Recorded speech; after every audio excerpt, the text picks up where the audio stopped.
दिखाई दो एक बार आई के जान देखे खाती तो रसीले तोहरो सुरतिया मुखरा दिखाई दो एक बार आई के जान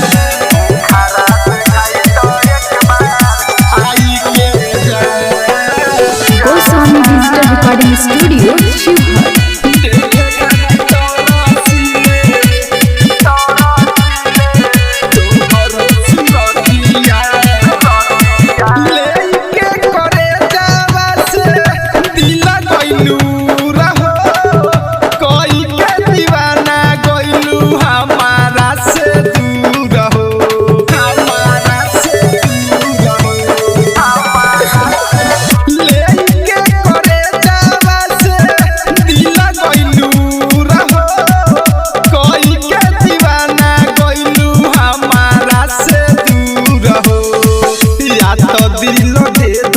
याद दफनाई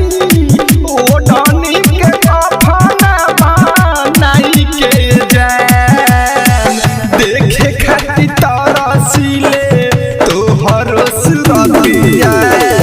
मुखरा देखा दो एक बार आई के जान देखे खाती तरसीले तोहरो सुरतिया चेहरा देखा दो एक बार आई के जाए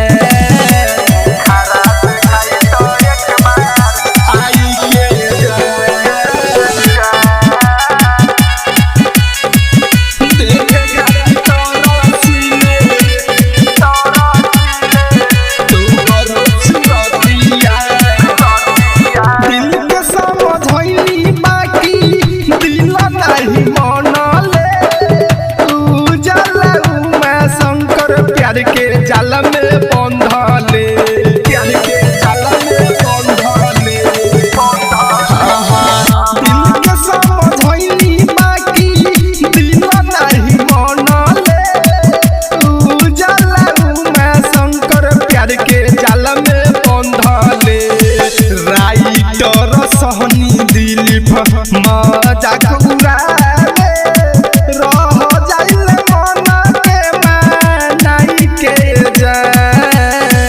देखे खाती तरसीले तोहरो सुरतिया मुखरा देखा दो एक बार आई के जान देखे खाती तरसीले तोहरो सुरतिया चेहरा देखा दो एक बार आई के जान। Goswami digital recording studio Sheohar.